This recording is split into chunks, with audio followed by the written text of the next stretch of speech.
So let me know. Would you like to participate? Yes. Okay, so what's the worst? The worst. Let's see. I am going on 6 months postpartum, and I'm a single Wow. mom.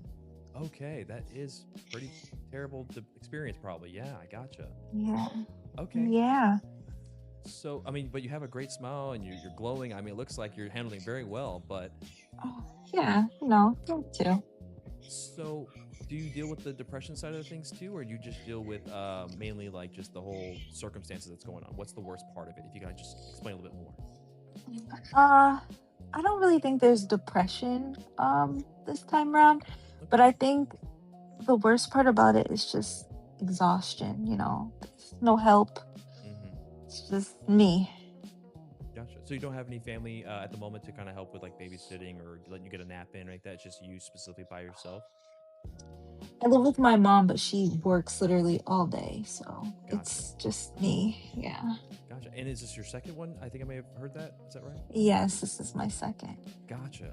And so, and again, I don't mean to pry. I'm just trying to understand the context. I'm not judging by any means. But is it two different baby daddies or the same baby daddy that's Yeah, not helping with both? too. Or two? Okay, gotcha. Yep. So both of them are not contributing anything besides maybe some sort of financial thing that a judge makes them do. Um, the first one, it's fairly new. We haven't, gotten to that yet. But the second one, there's orders, but he does not Does contribute. not. No. Gotcha. Yeah. Okay. So this is a subject that I definitely would love to know more about because I don't typically get the female perspective unless I hear it from my wife that tells me Hmm. some of the stories here from other women. So I just would like to know if you don't mind sharing. So like with your next partner, do you think you would stick going with men and judging that like maybe like men aren't all bad, or is you're getting to a point where you're like all men are bad or all men at a certain age, or maybe I'm picking the wrong criteria, or what is going through your mind when you think about the next partner in that sense? Um, I don't think all men are bad. What I've gotten is one, I believe that God was missing from these relationships. So I think one of the most important things that I'll look for next time around is a man who is led by God.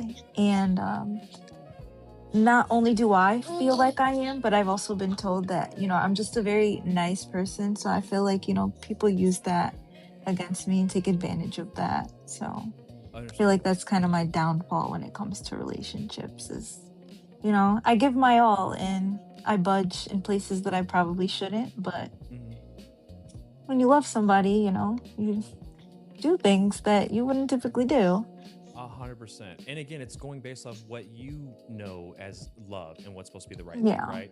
And it's hard when Hmm. you understand your partner is coming from a strange place that you've never met. You don't know what their parent relationship Hmm. is, any of those type of things. And it's not until it's too late sometimes that you find out it's not the right, mix or whatever it may be, right? I get you. Yeah, Gotcha. absolutely. That's tough. I'm so sorry to hear that. And again, thank you for sharing your perspective on that and being genuine with it. No problem. So, what advice would you give to other women as well, that may have not gone down the road of like having a baby with a partner or whatever? Or do you say you got to check these certain boxes maybe before you go down the road? Just again, to give the perspective to maybe help them out and guide them. Um,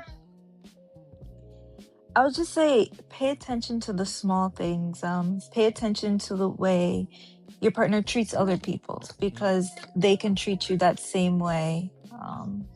They have that in them. So I think that's a key thing is just really watch out how they treat other people because you always think, oh, well, it'll never be me, but it can be you.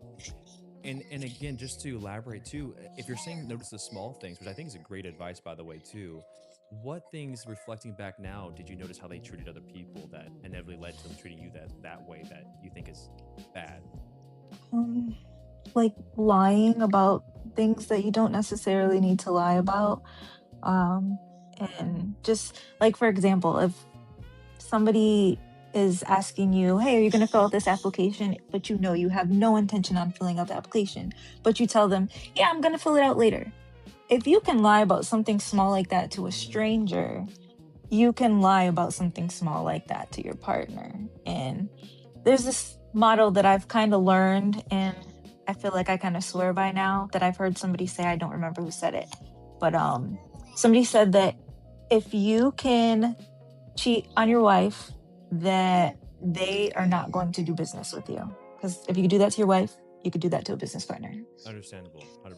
Because that comes down to like a Yeah. moral code value than necessarily like Yeah, something that's out of their control kind of thing. absolutely. Gotcha. Okay, gotcha.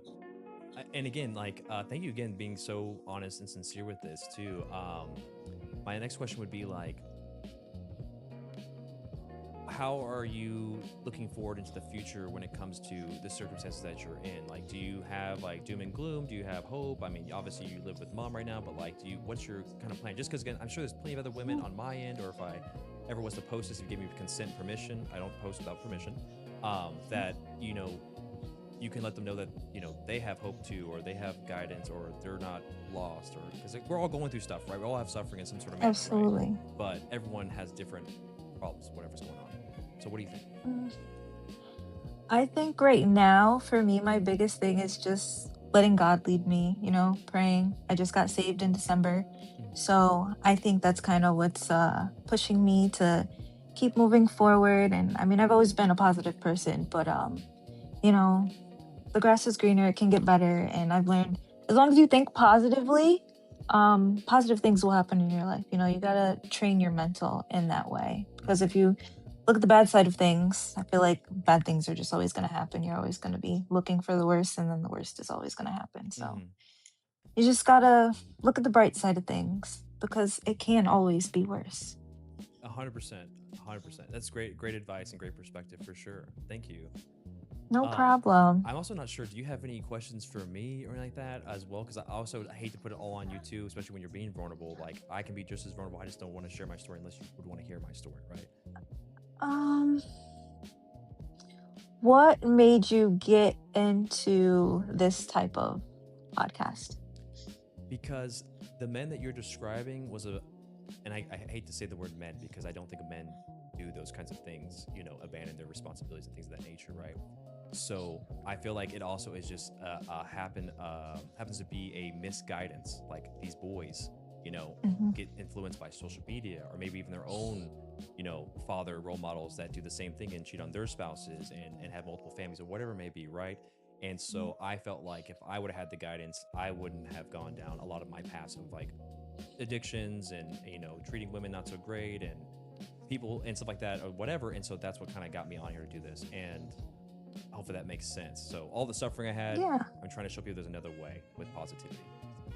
that's amazing. That's good. It means you learned from the things that you went through in life. 100%. I'm still learning Yeah. too. Still to this day, I'm a little bit Yeah. older, as well. I still go to therapy and talk to people, and that's one reason I like to go on here too and talk to strangers like yourself too. Because even though I may have learned some things, there's also like a generational difference too, because there's new ways that you guys are socializing and interacting versus like boomers are stuck in their mindsets of a certain type of way the world works, and like I want to have a fresh, open-minded type of perspective as the world evolves, Mhm. because I won't grow unless I grow with it. Absolutely. That is so true. That is so true. That's good though. You're doing good work. Well, thank you. I appreciate You're the good side of the podcast it. world. So I'm trying. I appreciate that. Yeah, I'm trying. And you know what makes me so sad? Sometimes I talk to my wife about it all the time. I'm like, I get so much great feedback from this, and they say that I've never seen this before, and I'm like, the one good thing they've never seen. They only see toxicity and like misogyny and all these bad things, and you versus me, blue, red, and it's like, man, like, Yeah. why? Why's it gotta be like that? Yeah. It's unfortunate, the world we live in these days. But hey, I mean, you're a part of the future and you're gonna change things. If not now, definitely one day. I hope so. We'll see. But thank you so much. I really appreciate it. And if you got nothing else, No I will problem. keep it moving. But again, I appreciate your story and everything. It's a fantastic conversation. Yes, absolutely. Thank you so much for having me. Definitely. Oh, also, do you mind if I was to maybe clip this at a later date? Yeah, that's fine. Okay, perfect. Just want to make sure. No big deal. All right. Thank you so much. Have a blessed day. Yeah, you too. Take it easy.